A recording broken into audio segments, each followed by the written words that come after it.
एक घने जंगल में एक दुष्ट और चालाक लोमड़ी रहती थी। वह बेहद शातिर और निर्दयी थी। वह तालाब के किनारे एक गड्ढा खोदकर वहां फल बिखेर देती। भोले भाले जानवर फल खाने के लालच में आते और गड्ढे में गिर जाते, फिर लोमड़ी उन्हें पकड़कर मार डालती और खा जाती। इस तरह खरगोश, कछुआ, हिरण का बच्चा, न जाने कितने जानवर उसके पेट में चले गए। पूरे जंगल में डर फैल गया। आखिरकार यह खबर जंगल के राजा शेर के कानों तक पहुंची। वह गुस्से में बोला, इस दुष्ट लोमड़ी को अब और नहीं छोड़ा जाएगा, अब उसे सबक सिखाना होगा। अगले दिन शेर तालाब के पास छिप गया। लोमड़ी फिर से एक बछड़े को फंसाने जा रही थी। तभी शेर दहाड़ा, अरे ओ बदमाश, अब तेरा अंत आ गया है। महाराज दया कीजिए, ये आखिरी बार है। मैं अब ऐसा कभी नहीं करूंगा। मैं ये जंगल हमेशा के लिए छोड़ दूंगा। सिंह उसे पकड़कर जंगल की न्याय सभा में ले गया। वहां सारे जानवर इकट्ठा हो गए। खरगोश, गिलहरी, हिरन, हाथी सब वहां मौजूद थे। तभी एक खरगोश चिल्लाकर बोला, इस दुष्ट सियार ने हमारे कई दोस्तों को खा लिया है। हम इसके लिए सजा चाहते हैं। सभी एक साथ चिल्ला उठे, सजा दो, सजा दो। सिंह की गर्जना फिर गूंज उठी। जंगल में अब डर नहीं, न्याय का राज है। भागान। तभी रोते हुए सियार बोला, महाराज मुझसे गलती हो गई। मैं वादा करता हूं अब कभी ऐसा नहीं करूंगा। मैं खुद ही ये जंगल छोड़कर चला जाऊंगा। सिंह कुछ देर सोचता रहा, फिर कहा, तू ये वादा पहले भी कर चुका है। अगर इस बार भी सच में नहीं गया तो अंजाम बहुत बुरा होगा।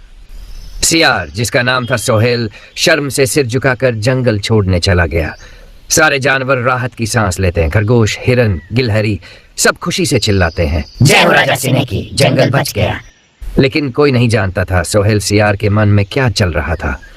पीछे मुड़कर जंगल की ओर देखता हुआ उसने मन ही मन कहा, तुम सब हंस रहे हो, सोच रहे हो मैं कमजोर हूं। नहीं, मैं वापस आऊंगा और एक एक करके सबको खा जाऊंगा। किसी को नहीं छोड़ूंगा। जंगल की छाया। सोहेल सियार जंगल से तो निकल गया, लेकिन उसकी आंखों में जल रही थी ठंडी गहरी आग। वह एक पहाड़ी गुफा में जा बैठा। याद करने लगा किसने उसका मजाक उड़ाया, किसने जाकर सिन्हा से उसकी शिकायत की। उसने खुद से कहा, ओ खरगोश, तू ही तो था मेरी चाल में सबसे पहली रुकावट। तेरे कारण ही मैं पकड़ा गया। और तू कछुआ, धीरे चलकर भी सबसे आगे निकल गया। अब मैं तेरा खोल भी तोड़ डालूंगा।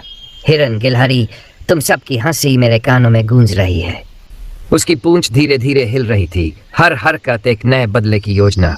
एक पत्थर पर दांत गड़ाकर बोला, अब मैं सिर्फ सियार नहीं, मैं जंगल की परछाई बनूंगा। सब एक एक करके गायब हो जाएंगे। किसी को पता भी नहीं चलेगा मैं लौट आया हूं। अब सोहेल शिकार की योजना नहीं बना रहा था। अब वह बना रहा था एक डर की दुनिया, झूठी कहानियां, भयानक अफवाहें और एक काल्पनिक राक्षस। उसने पत्थर पर उकेरा, डर ही सबसे बड़ा जाल है। भीम पत्तों, लकड़ी और छाल से बना एक डरावना पुतला, जिसके बारे में वह जंगल में अफवाह फैलाएगा।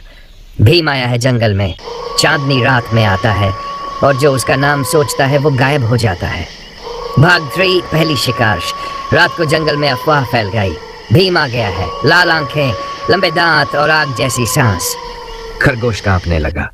एक रात जब वह अकेला, तो एक परछाई उसके सामने हिली, एक भयंकर आकृति, और उसके पीछे छिपकर मुस्कुरा रहा था सोहेल सियार। फुसफुसाई आवाज आई, याद है, तू ही तो था जो न्याय सभा में सबसे ज्यादा चिल्लाया था। अगली सुबह खरगोश की मांद खाली मिली। बस एक पत्ता था जिसके नीचे कांपते हाथों से लिखा गया था, भीम भाग जार। अब डर जंगल पर राज कर रहा है। गिलहरी, हिरन, कंगारू सब डरे हुए। सिन्हा को बताया गया, किसकी हिम्मत है हमारे जंगल में डर फैलाने की। पर कोई कुछ बोल नहीं पाया। अब जंगल की हवा में सिर्फ डर था। मैं अगला हो सकता हूँ, सब यही सोचने लगे। यहाँ तक कि हाथी भी बोले, अगर वो भीम आया तो मैं भी कुछ नहीं कर पाऊंगा। जंगल एकदम खामोश। पत्तों की सरसराहट भी डर पैदा करती। जंगल एकदम खामोश, पत्तों की सरसराहट भी डर पैदा करती। और इस सब के बीच सोहेल सियार अंधेरी गुफा में बैठा मुस्कुरा रहा था। डर यही सबसे बड़ा जाल है।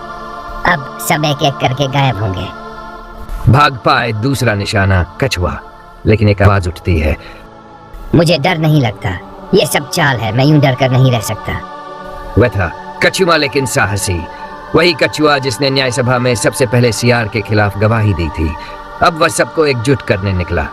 अगर हम सब साथ रहे तो कोई भी भीम हमारा कुछ नहीं बिगाड़ सकता। ये बात सोहेल के कानों तक पहुंची। उसने कहा, अब तू बना है हीरो, तू ही होगा अगला। रात में कछुआ अपनी गुफा में सो रहा था। तभी बाहर तेज आवाजें, एक परछाई गुफा के सामने। सोहेल सियार भीम के वेश में आया और बोला, बहुत बोले न तू, अब तेरा वक्त खत्म। लेकिन कछुआ तैयार था। उसने गुफा के पीछे एक छोटा सा सुरंग पहले से बना रखा था। वह उसी से धीरे धीरे बाहर निकल गया और गुफा के अंदर छोड़ गया एक नकली डाल जिस पर उसका चेहरा बना था। सोहेल ने उस पर झपट्टा मारा, लेकिन वहां कोई नहीं था। वो दहाड़ उठा, बच गया। अब तू मेरा सबसे बड़ा दुश्मन है। भगली सुगली सुबह कछुआ सीधा न्याय सभा में पहुंचा। सब थरथराते हुए खड़े। कछुआ बोला, दोस्तों, भीम नाम का कोई राक्षस नहीं है। ये सब एक चाल है और वो है सोहेल सियार। सारा जंगल चौंक गया। कछुआ बोला, कल रात उसने मुझे पकड़ने की कोशिश की। मैंने उसकी आवाज पहचानी, वो था सोहेल। सिंह गर्जा, मैंने सोचा था उसने सुधर लिया है। अब तो बर्दाश्त नहीं।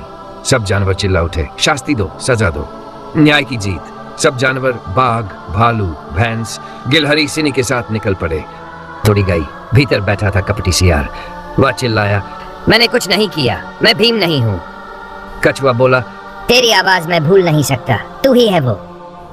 न्याय सभा ने निर्णय सुनाया, जो डर फैलाकर झूठ बोलकर मासूमों को गायब करे वह जंगल में रहने के लायक नहीं। राजा सिंह गर्जा, इसे लटकाओ पेड़ से, ताकि सब जाने बुराई का अंजाम क्या होता है।